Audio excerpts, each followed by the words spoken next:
वालेकुम स्टूडेंट। तो कैसे हैं आप? इस वीडियो में हम करेंगे क्वेश्चन नंबर 8, 9। ओके, तो आपके पास ये गिवन है, आपने इसका डेरिवेटिव लेना है। सिंपली आपने इसका डेरिवेटिव फाइंड करना है। ठीक है, तो डेरिवेटिव लेंगे तो इधर आ जाएगा dy/dx। अब ये देखें कि इधर दो फंक्शन इकट्ठे हैं, तो दो फंक्शन जब इकट्ठे यूज़ हो रहे हो तो हम यूज़ करते हैं प्रोडक्ट रूल। प्रोडक्ट रूल का ये होता है कि पहले वाला वैसे ही नेक्स्ट वाले का डेरिवेटिव लिया जाता है।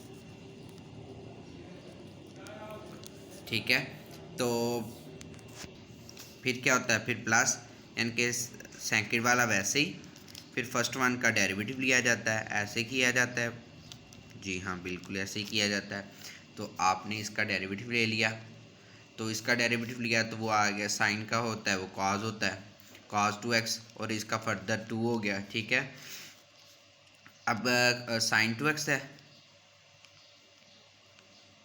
इसका लिया तो इसका आ गया -2, इसका फर्दर आ गया। ठीक है, फर्दर डेरिवेटिव 2 ये आ गया, और दूसरा जो था वो इसी तरह रहा, e⁻²x, और उसका फर्दर -2 आ गया। ठीक है, अब -2 इसके साथ मल्टीप्लाई करेगा तो आ जाएगा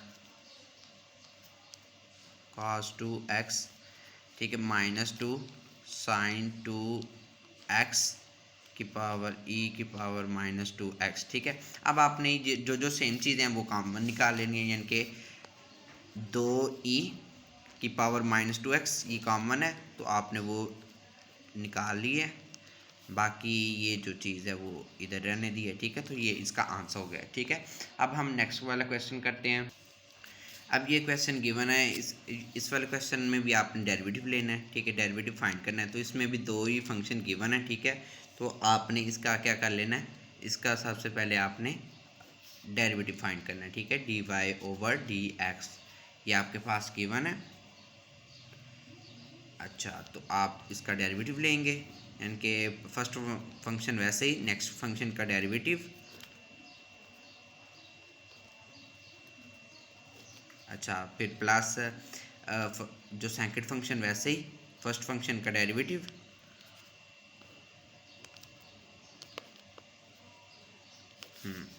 तो e⁻−x वैसे ही हो जाएगा, इसका डेरिवेटिव लेंगे तो आ जाएगा 3x का स्क्वायर प्लस 6x आ जाएगा, 6 नहीं 4, सॉरी 4x प्लस 0। ज़ीरो लिखने का कोई फ़ायदा ही नहीं है। ठीक है, तो आप ये इस तरह ही लिख लेंगे, और इधर था इसका डेरिवेटिव लेंगे तो वो आ जाएगा e⁻−x और -1। ठीक है, अब -1 इसके साथ मल्टीप्लाई कर देगा। ठीक है, ओके हो गया, यानी कि e⁻−x वैसे ही 3x का स्क्वायर प्लस 4x। ठीक है, माइनस x⁻3 2x का स्क्वायर प्लस 1 और e⁻−x। अब e⁻−x कॉमन है तो वो हम बाहर निकाल लेंगे, तो बाकी वैसे लिख देंगे। ठीक है, e⁻−x कॉमन निकाला। ठीक है, अब ये 3x का स्क्वायर है प्लस 4x है, अब माइनस अंदर मल्टीप्लाई किया, -x⁻3 -2x का स्क्वायर -1। ठीक है, अब यहाँ से ये निकल जाएगा तो इधर बच जाएगा, यानी कि 4x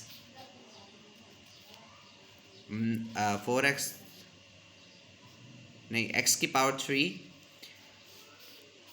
में से एक निकालेंगे तो वो आ जाएगा x का स्क्वायर प्लस 4x वैसे ही -x⁻3 -1। ठीक है, और e⁻−x वैसे ही। ठीक है, तो ये आपका आंसर आ चुका है। ठीक है, अब हम करेंगे नेक्स्ट वाला क्वेश्चन, क्वेश्चन नंबर 10। अब ये वाला क्वेश्चन है, इसमें भी दो फंक्शन गिवन है। ठीक है, तो आपने इसको भी बाय प्रोडक्ट रूल करना है, derivative with respect to X के लिहाज से लेना है, लेकिन ये भी क्या होगा, बाय प्रोडक्ट रूल ही होगा। ठीक है, यानी कि एक्स वैसे ही नेक्स्ट फंक्शन का डेरिवेटिव प्लस फर्स्ट फंक्शन वैसे ही और सेकंड फंक्शन वैसे ही फर्स्ट फंक्शन का डेरिवेटिव।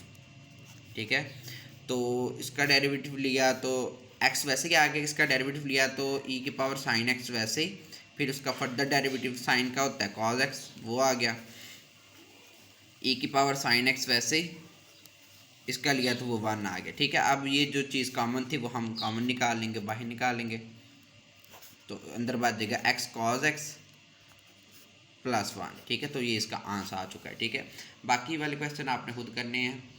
ओके, अगर किसी क्वेश्चन की आपको समझ ना लग रही हो तो आप हमें कमेंट करके पूछ सकते हैं, और हमारे चैनल को कर दीजिए सब्सक्राइब, ताकि आपको लेटेस्ट सारी वीडियो आपको उनकी अपडेट मिलती जाए। ठीक है, ओके, अल्लाह हाफ़िज़।